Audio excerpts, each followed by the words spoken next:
Hello, everybody, and welcome to the Spoiler Warning Podcast. This is review number 732 with a review of How to Blow Up a Pipeline. I'm Christopher Schnese. And I'm Stephen Miller. And if you're joining us for the first time, the Spoiler Warning Podcast is a weekly film review program. Each week in the show, we're going to dive in, debate, discuss, and argue over the latest films coming to a theater near you. This time, as of the recording, we're talking about a film that came to a theater near us last week. We're also going to have a review of the film Renfield, which we'll be recording directly after finishing this one. But for now, we're going to talk a little, just a little light eco-terrorism. How does that sound, Stephen? And I got to say, I called this sort of audible. I texted Christopher about 2 minutes before this movie started when I sat down to watch it yesterday on a whim. And I was like, hey, no pressure, but I'm going to watch How to Blow Up a Pipeline.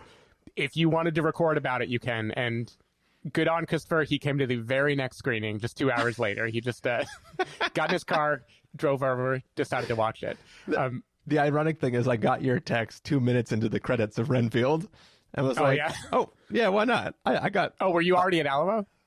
No. So I saw Renfield at the Regal near me, and I was like getting out. I was like, let me pull up the Alamo app.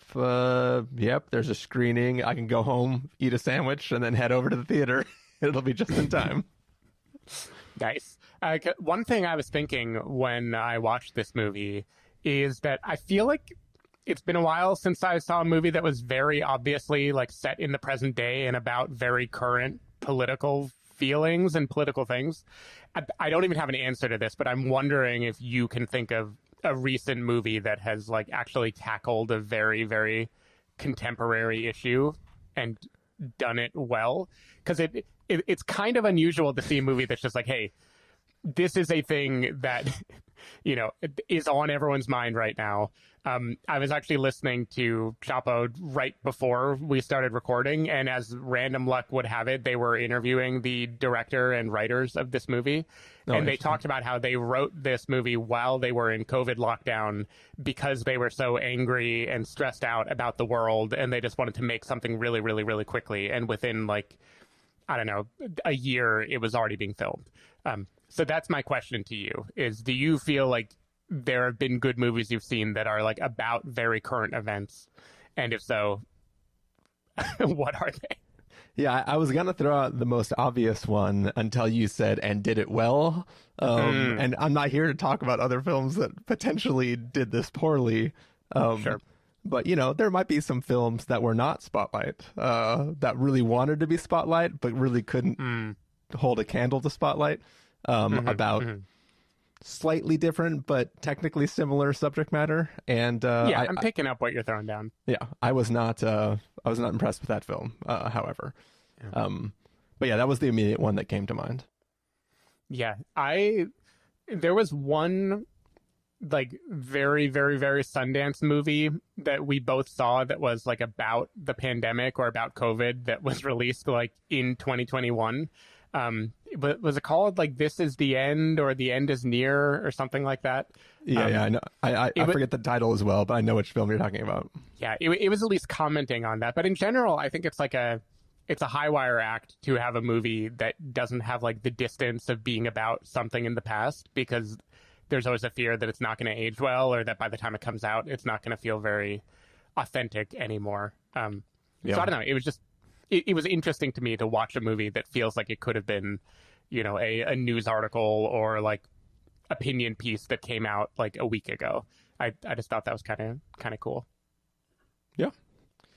Well, Stephen, we're about to find out if the film itself was kind of cool. You know, the idea of what it's trying to do may be kind of cool, but we'll see if it got there on its own. Are you ready to talk about this film? Oh, yeah. All right. We are going to take a listen to the trailer for How to Blow Up a Pipeline, and then we're going to come back and give everyone a review. Hey, everyone. Welcome back to Boom Talk. Today, teaching myself to make a homemade blasting cap. And if this works, it'll be step one in making our own improvised explosive. Might be headed to Texas for the winter. What's in Texas? This project. What kind of project? Try to stop the pipeline from being built on my property. Poisons the air, Water. Damn, this place is sick. You guys cooking meth in here? Ready to start working? We have to show how vulnerable the oil industry is by hitting something big. Michael, what do you think the odds are we blow ourselves up?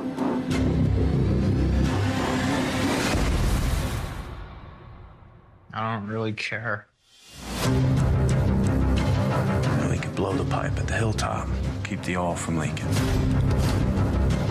You're not actually thinking. I'm not thinking about it. I'm doing it. What if y'all do structural damage? Structural damage is kind of the point. This is destruction of federal property. Terrorism. American empire calls us terrorists, then we're doing something right. If you're seeing this, let those who profit from mass death know their properties will be trashed. 3, 2, 1. They will defame us and claim this was violence or vandalism, but this was justified.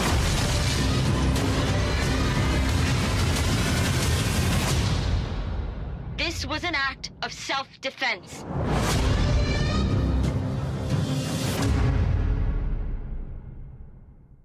All right, so that was the trailer for How to Blow Up a Pipeline, and it's basically the story of a group of individuals who, for various reasons, are preparing to engage in an act of eco-terrorism to stop the operation of a oil pipeline in West Texas. Stephen Miller, what did you think of How to Blow Up a Pipeline? Yeah, so I knew this movie was coming out. Like, I'm sure I'd seen a trailer, but it didn't really stay on my radar. Like, I had no immediate plans to watch it until I started to hear a little bit of buzz about it being actually kind of interesting and kind of provocative. I had heard of the book that it's based on, the completely nonfiction book that is just making an argument about the potential value of terrorism or nonviolent destruction of property. And I remember that book being kind of a big talking point about whether it is going too far or whether, it isn't going far enough. The idea of watching a movie about it, especially one that people were into, seemed pretty cool to me. And overall, I think this movie is really cool. It has a lot that I like about it. It's got a cast of kind of great kick-ass young actors. We recognized a lot of them from different places we'd seen them before. Sasha Lane and Forrest Goodluck are doing a little Cameron Post reunion, being in this movie together. Lukas Gage is awesome and fits like a totally different archetype of character. Kristine Froseth, Marcus Scribner, everyone's just really cool, and it's kind of like a who's who of young people who are believably maybe a little bit on the fringe of society, a little bit angry, a little bit needing to find an outlet. And I felt like this was a movie that would really speak to a generation that is becoming politicized right now about just speaking to an anger that maybe more buttoned up movies wouldn't normally speak to. This is basically a heist movie, but like a really stripped down, taut one that is kind of just, we are going to say the thing we're going to do. We're going to watch the people do it. We are going to flesh out a narrative by cutting back to the history of each person's activism and how they got to where they got. And then I don't think it's a spoiler to say they're going to do it in the end. And the movie really it's not just called Think About Blowing Up a Pipeline, Stephen. Yeah, the movie just really, like, it finds tension in the reality of the moment. They are building bombs. They are pulling off something that is dangerous and volatile. And I feel like the movie doesn't have to do a lot to play that up. It kind of lets the fact of the scariness of the situation and the thought of what if it were you doing it, because we have painted these characters to be people that could be you, right? Like if you had become radicalized in a certain moment, how would you feel in this situation? And I thought that made it just, exciting, provocative. I was on the edge of my seat. It has a pretty awesome synth soundtrack. But my real feeling leaving this movie, the whole movie reminded me of like what Lukas Gage looks like in the movie, which is like kind of a punk who's maybe a little off key and like doesn't have everything quite right, but there's like an anarchic energy behind it that makes me root for it and almost makes me like the fact that it's rough around the edges. Like there are scenes in this movie that I noticed for sure. I think the way they weave everyone's backstory together and they all come from like a different background and fit a different archetype, that's like a little too neat and tidy. There's a twist in the movie that I felt like wasn't necessary and felt like it comes from a different movie, and we'll talk about that in a mini spoiler section probably.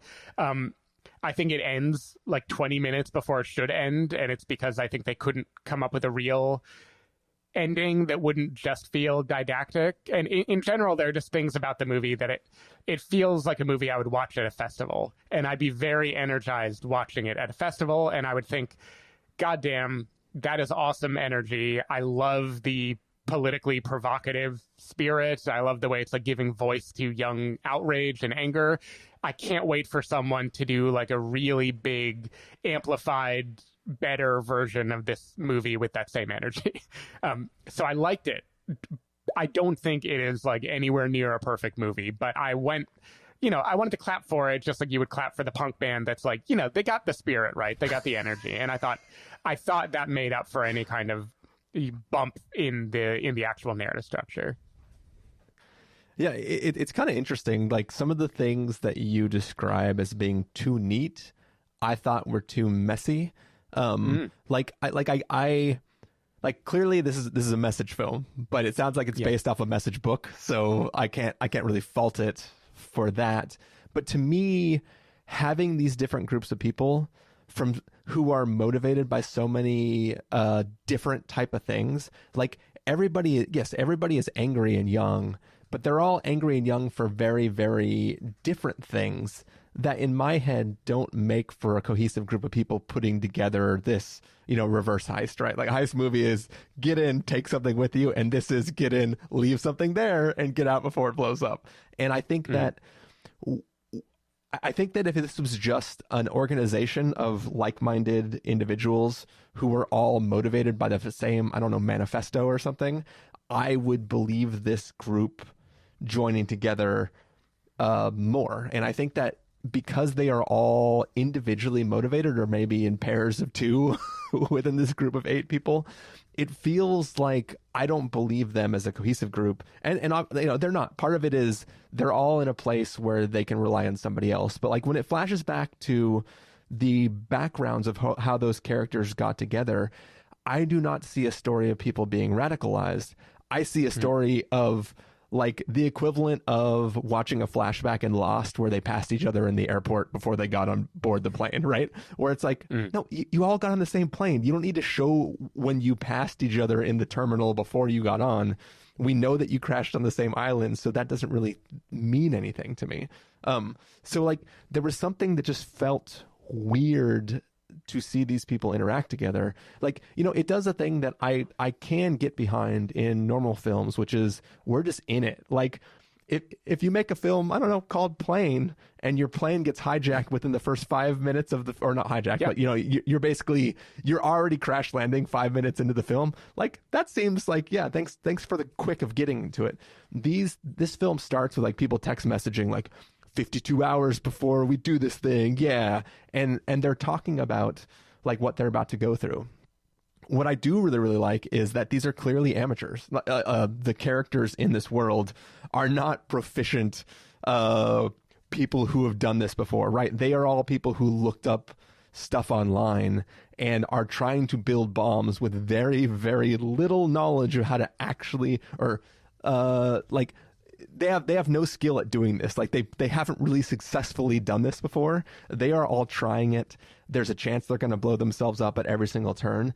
All of that aspect of this film I thought was really, really great. When you watch the trailer, there's a bunch of, pull quotes on there. They're talking about how it's like a ticking time bomb. It's like, yeah, because there's literal bombs they're trying to put together. Like, and so it feels like in a very realistic manner. Like I've never made a bomb, but this feels like they did the research and were actually like, how would you create a bomb if you were an amateur? And it seems like they maybe cut a few scenes that would give you the full recipe, but like they have the full recipe. That was definitely the feeling I had watching it. Like all that aspect was super believable, watching these people plan what they're doing, all show up to this one location together, kind of like you were saying, like a heist film where everybody shows up with their individual equipment and expertise, and they try to work together to put these bombs together to do what they're going to do. They talk a little bit about their plan of what they want to do, and it makes sense. Like, what's the most destruction we can do while not hurting the environment around us, and kind of like that stuff is really, really interesting, compelling.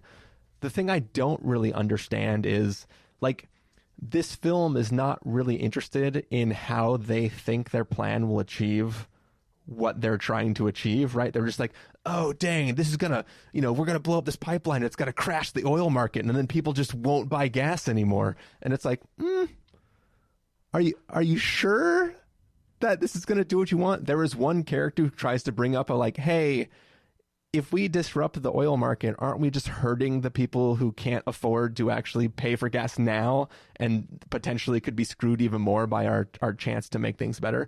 So like, this film isn't really interested in the characters sort of arguing over the merits of what they're trying to do. It just sort of like takes for granted that if you blow shit up, you're going to cause change. We were texting before we got started. You were like, I'm running a little bit late. And I was like, cool, I'm finishing the movie Night Moves, which is a film that I've wanted to see for a long time. And I think these two films are very much in conversation with each other, where this film really sells the amateur nature of these people trying to accomplish something. That film sort of handles the, how do we even get the stuff that we need to do this? Like, forget building a bomb, but like, what is the process we go through to actually cover our tracks and do stuff a little bit more than this film does? And then it sort of handles the ramifications of what happens when you potentially successfully pull this thing off. What does this cause if you learn more information about like what you're actually doing? And there's this one moment in that film where some other characters are looking at the news of what has just happened, and a character says something like, I mean, that river has 100 other dams on it. They just blew up one dam. What is that doing? Like, what does this cause? And I feel like this film does not actually address at all what the change does. There is a video that may get released at the end of the film that implies that like, this is just the beginning. You should all go out there and you should all blow shit up, and that's the way we affect change. And I don't think, like, I kind of wish, especially a film that is really about like, kind of in a way trying to radicalize angry people, it feels like there should, maybe be some other characters who are going to talk about what change can actually come from these actions, as opposed to just like, yeah,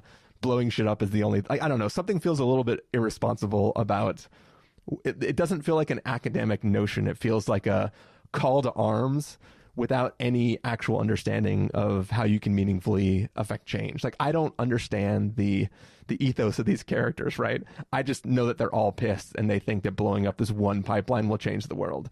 And something about that both sat weird with me and also made me chuckle at the ignorance of what they thought they were accomplishing with their task.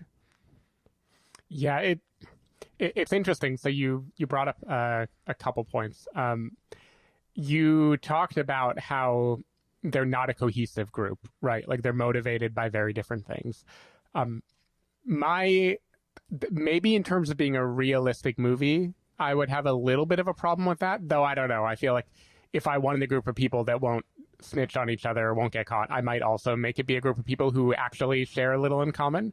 But I think if I take for granted that this movie is not in a negative way, but is kind of propaganda, right? Like, it's starting with a political argument that it wants to make, and it wants to get it across.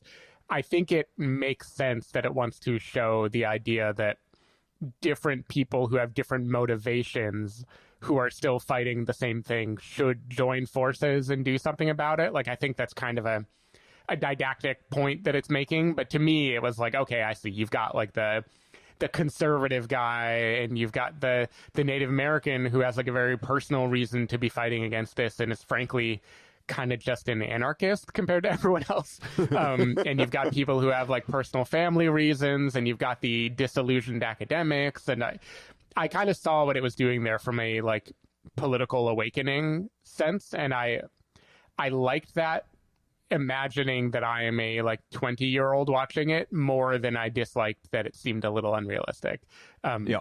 Which is just, it is what it is. It's a matter of taste, I guess. Yeah. And also, like, just like I say one more thing, I don't need it to be 100% realistic, but if you're trying to convince me that all these, like, let's say I wanted to blow up something, right? Just hypothetically. If I'm going to even approach you and as a thought experiment say like, I mean, sometimes you just kind of wish somebody would blow shit up, right? I need to know that you and I feel the exact same way about, it's kind of like, you might, if we both thought each other wanted to blow something up, we might sort of tease the water with like, oh man, I just wish this was gone, right? If it was gone, if somebody just blew this up, like, I think everybody would do better. And then you'd be like, yeah, I wonder what would happen if it was blown up. And I'd be like, yeah. And then we'd like look at each other and go, maybe it's okay for me to bring this person into the fold. Do you happen to be referring to a meeting in a bookstore? Because if so, I have a spoiler theory about that. I mean, that's what I'm picturing in my head right now. Yeah, let's talk about that one in spoilers, because I have maybe a different take on that. Okay. But in terms of the, like, a thing, I know I used the word propaganda before, but I don't think this movie has one argument that it is saying this is absolutely the way it has to be. And I think because your point about, like, the counter arguments people are making of, like, hey, if we disrupt this pipeline, aren't we going to hurt poor people rather than help the cause? I think the movie is sprinkling that in to be like, hey, yeah, different people might have different points of view. There's also the Divest group at the beginning of the movie that are arguing about this. And I think it kind of wants to say, like, yeah, no one person can affect this kind of change. But if everyone was so frustrated that they felt like they had to do something, maybe we'd at least be better off than we are now. And I think there's kind of like a collective action argument that it's making of, like, yeah, different people can have different beliefs about how they should tackle it, but the one thing that is definitely going to kill us is doing nothing. And so that's kind of how I've interpreted the movie. Not like these people are doing it the only way, but like, God, wouldn't it feel good to like actually take a step that would feel like you're putting your destiny in your own hands, which can be irresponsible. They're not committing violence, so like the level of irresponsibility doesn't worry me. In fact, there's even a twist that we can again talk about where they like very specifically go out of their way to absolutely not commit violence, even to the point of risking the mission. So, I just like on some level, I feel a little bit like the thesis of this film is like, what if Fight Club for real? You know what I mean? Mm-hmm.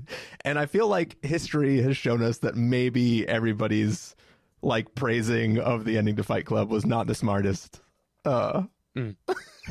Right. Well, I wonder if this movie is meant to pair with the book, because one thing I remember about the book, like reviews when it came out, was that it was called How to Blow Up a Pipeline, but it wasn't. It was actually about why one might want to blow up a pipeline. And it was like this activist writing about how non-perfect obedience to the law is not working. Here are reasons why in the grand arc it might be worth doing these things. I'm not 100% condoning it. I'm just making an argument for it.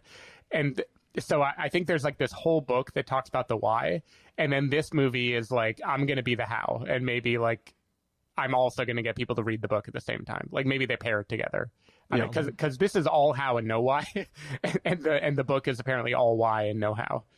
Yeah. But I've never read it, so I don't know. Neither have I. But at least now I know what I'm getting into if I were to read the book. Which, I mean, and that, that might have helped me a little bit. Like, I kind of want more of the why, and I want more of the argument. Like we both talked about the one character that gives that one counterpoint to maybe this isn't all sunshine and roses. If we do this, there are also possible consequences for innocent people. And I think that, I kind of wish there was more dialogue Like I want to, I want to see the radicalization of these people, and B, I want to feel like there's a tug of should they, shouldn't they, and I think, and maybe it wouldn't. We'll talk about it in spoilers, but there's something about the makeup of this group that exacerbates my feelings about that weird push and pull, where, you know, if there were any person who didn't necessarily feel as strongly, like why they can't voice that to the other people. Like it's there's some weird playing around with motivations that this film tries to do. Yeah. For instance, no one who hasn't seen the movie is going to care about character names. There's a character, Alicia, who is like the voice of why this might not work, and is also the only person who does not appear to have a direct personal reason for being there. It's more of an indirect reason. Yeah. And there is something about that, you know, which, that in a flawed movie, again, I think they should have played that up. I think this movie could have used at least like 15, 20 more minutes of just like fleshing out the characters and the whys and dealing with some of the more prickly stuff. I just also kind of like how taut and single-minded it was, of like, we're just going to show how this goes and then end very shortly after. I don't know. There's something admirable about it, but also kind of like a festival movie that ran out of money. It feels a little bit like both. Yeah, I mean, that's the other thing that we haven't really talked about is, like, you know, you discussed hearing about how they wrote this during in the early days of the pandemic. Yeah. This film feels like it was also shot in the early days of the pandemic, where it's like skeleton crew. I mean, part of that is just the indie sort of nature of the film. Like, I know, you know, it's picked up by Neon now or whatever, but like, it definitely has that, this is both the genius plan to not cause too much damage and also the way we spend the smallest amount of budget on just putting like 20 feet of pipe. Yeah. You know what I mean? It's like obviously they can't blow up a pipeline, but a pipe isn't that expensive. They do have multiple on location shots though, like North Dakota and where in Southern California, Long Beach, I think. Like they spent some money making it, but yeah, you're right. They definitely found a way to have a very stripped down production. Yeah. Which, you know, it also gives us some charm. Yeah, totally. All right. You want to... Oh, I guess before we dive into spoilers, we normally give a review, right? Yeah. I mean, yeah. So we do want to have some spoiler conversation. For now, we are going to jump into our official verdicts for this film. Stephen Miller, if you were going to say must see, recommend with a caveat, wait for rental, pass with a caveat, or a must avoid, what would you give it? I'm giving this a recommend with a caveat, but I'm breaking the rating system. It's like a strong recommend with a caveat. Like I think this is a really good, interesting, provocative movie, and I'm glad that it exists, and I think it's worth seeing. The caveat is it's rough around the edges. It's missing a few beats. I think there's more that it could have done, and there are just many things about its indiness that I love a movie that is kind of rough and rugged when it's just like a personal character drama about one person. When it's like a group kind of political message movie, I feel like the roughness makes it lose a little something. So I love that this lit a fire. It's kind of moved the Overton window of what people are willing to talk about in movies, maybe. Though, again, Kelly Reichardt, as you watched, did it 10 years ago. I want to see more movies, maybe with a bigger budget and a little bit more polish, try to tackle similar material. But I like this for what it is a lot, and I think it's definitely worth checking out. Yeah, for me, it's gonna get knocked down to a wait for rental. I think for a film that tries to sow all sides, the group of people who wants, or instead of all sidesing this issue of is ecoterrorism a viable way to affect change, it wants to all the reasons why blowing up might be motivated by one's current circumstances, but doesn't want to all sides and actually have a discussion about the merits or not merit of trying to blow up a pipeline. So for me, I just felt a little bit too indie, a little bit too messy, and it's an interesting film, and I like moments of it, but for me, there was something that just kept me from like fully buying in. And we'll talk about some of those things potentially in spoilers in just a second. But before we get to spoilers, we're going to have to say goodbye to everybody who's not going to stick around for spoilers. Stephen thinks you should go check out this film. I think go ahead and watch it once it's available for rental, but you can do both of those or either of those, whichever you'd like to. But for now, Stephen Miller, for the people who aren't going to stick around to spoilers, where can they find you throughout the week? First of all, everyone knows when this is released, it'll be available for rental. That's the spoiler warning promise. People can find me at twitter.com/sdavidmiller or sdavidmiller.com. People can find me at ChristopherInRealLife.com or twitter.com/ChristopherIRL. You can find the podcast over at thespoilerwarning.com, where you can get a bunch of the back episodes of the show. If you want to subscribe to the show, you can do so in Overcast, Stitcher, Apple Podcasts, or wherever podcasts are found. If you want to know when the episodes go live, you can follow us at twitter.com/spoilerwarning, facebook.com/thespoilerwarning, or instagram.com/thespoilerwarning. If you want to get hold of us directly, you can send an email to fans@thespoilerwarning.com, or you can use the contact form on our site. Music for this episode will come from a track selected from artlist.io, so hopefully you're enjoying that. And if you want to talk to us about all of our eco-terrorism activities, you can meet us down at the pub on Thursdays where we can discuss this week's plans. Meet us at Dirty Nelly's. But for now, we are going to take off.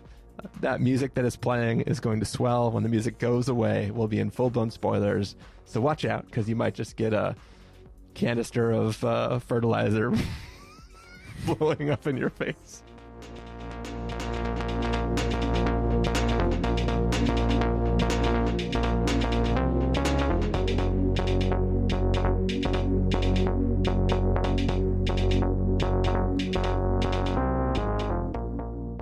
All right, we are back. This is spoiler territory. It's the after part of our review of How to Blow Up a Pipeline. We're going to blow up the spoilers in this film, so get ready. Stephen, where would you like us to start? Yeah, well, so pretty much all of my spoilers revolve around Logan and Rowan, the couple who are based in Portland or Seattle. I can't remember. They're like Pacific Northwest. But before you actually get to what really happened, the thing I was joking, but then I asked you whether or not we're going to have spoilers, was to say this. The second I saw those people, I was like, the dude is a narc. That was my very first thought, was that motherfucker is full of shit.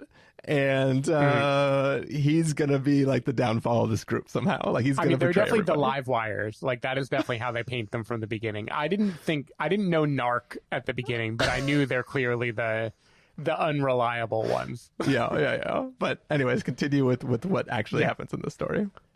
Well, so okay. I guess I should start with the main twist about them, which is over time, their story is told last, and it's told kind of in pieces. And we learn that Rowan has been caught by the police for doing presumably destruction of property for similar reasons for another group in, their hometown. And in order to avoid a hefty prison sentence, she has agreed to narc, but they do not want to betray their actual friends, the people that they're close to.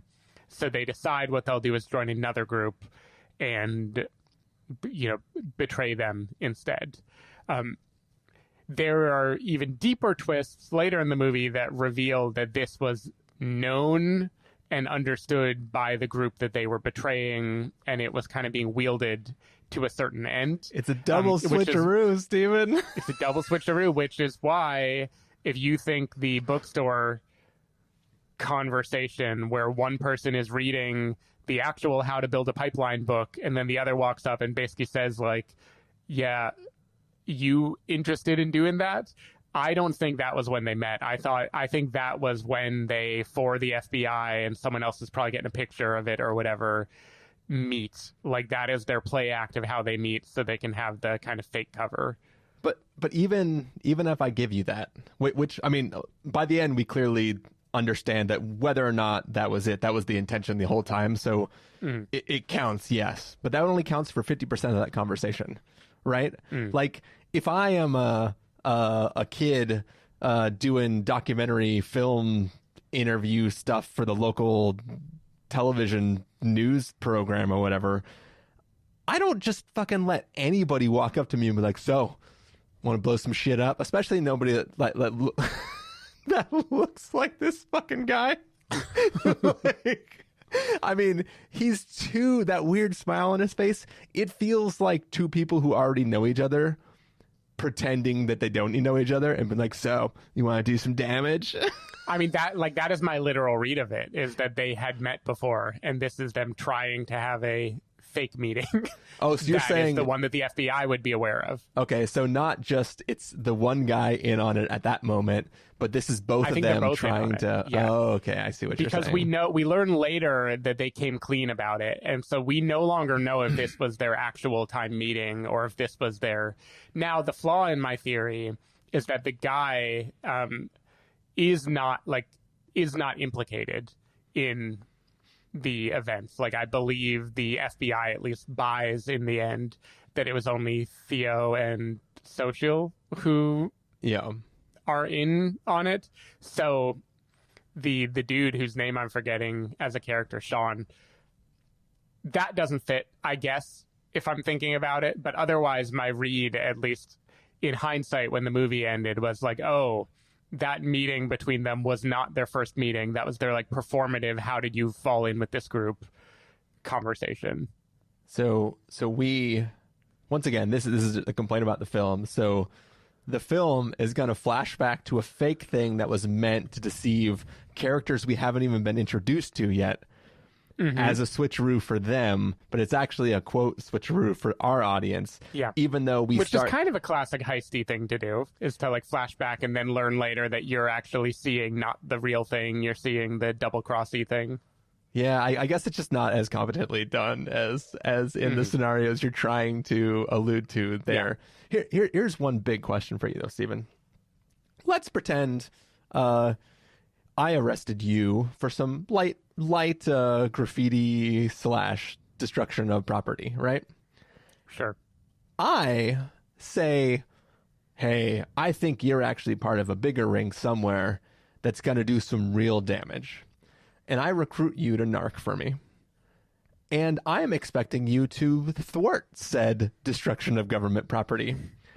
If you were then to go help that succeed and not prevent it from happening, do you think that would honor the deal that I would set up as an FBI agent of the United States government?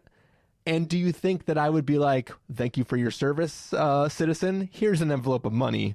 Or do you think I would say, your freedom was contingent upon you stopping the terrorist activity from happening. You let it happen. So we're arresting you anyways. Like, you know. Yeah, so. Go ahead. So first of all, this twist is what I don't like in the movie. Like, I don't like the FBI narc thing in general. And the way that it is so cleanly wrapped up, I really don't like. Because, for instance, it is very much like the FBI, as far as I know, to let it happen because you want to arrest the people behind it and you want to catch them in the act so you have a reason to arrest them, right? But that isn't how the movie plays it. The movie takes pains to show Rowan apologizing for things had got out of hand and it wasn't supposed to happen when it did and blah, blah, blah, and here's how you can catch them. Like, that was weird because it would be completely normal and in line with other things about the FBI to be like, yeah, they let a bad thing happen so they could apprehend the perps, right? Like, that would be fine. But also, I don't think the FBI has to be anywhere near this movie. It doesn't, like, the only reason they're there, as far as I can tell, is to make it be more triumphant when it ends on the video that Social wanted to make. And that's just like, there are other ways you could do that. Like, they could have decided that this alone doesn't make an impact. It'll only make the impact if we stand behind it and are willing to put a face on it. Therefore, I'm willing to be the face on it. I am, my friend doesn't have long to live, and I'm very disillusioned, and I want to be an activist, and so let's do it. Like, none of it needed the FBI. Yeah. The FBI is just like a completely unnecessary twist in the movie that I think is just not worth it. It isn't that kind of movie. And I think what it is, the whole reason it's there is because it's playing into the idea of tropes of these type of films where there is somebody in the group who's actively working against them. And I think it's that ticking time bomb thing that we mentioned, like the things in the trailer of like somebody in the group is, not with us, and they are introducing dread and threats to this group. And like even in the scene where the two of them go out to go, they're the ones who have to cut through the fence, turn the dial, and stop the oil so they can blow it up without oil being blown up as well, right? Mm. When they're like, we have plenty of time, and she's like trying to seduce him, because of the context of her snapping all the photos, we don't know. It feels like she is delaying them. Yeah. Trying to make it so that they can get caught, right? It feels as though she's not just like a horny teen who's trying to get with her boyfriend. It feels like a act of deception to stall so that something else can happen. We think that something else is that truck that shows up, right? Like it's all played to feel like sabotaging, but in reality, no one plans on not blowing up the pipeline. It's all an audience misdirect. It's playing to the audience and not to any actual person in the movie, which is, I agree. Like, I think that was all rather silly. At the same time, Logan and Rowan are responsible for one of my favorite twists in the movie, which is when the truck does arrive and they pivot their plan, and they pivot it because even though it wouldn't be like directly it would be their fault, but like they could find plenty of justifications for why like these people would be collateral damage, and they don't even know if they're going to get to the drone in time, and they don't know if anything is going to happen. They still risk like their lives and the mission basically to make them be okay. Like I like that part of the movie because that felt like the movie was adding some extra social responsibility onto their actions. And I thought that was a good twist for people who up to that point are painted as kind of like fuck up anarchists who don't really have a moral code that they're living by. So I liked that. And then I hated almost everything surrounding it about them, basically. The other thing, though, is like it is, I'm not trying to write this movie for anybody here, even though I'm going to talk as though I am.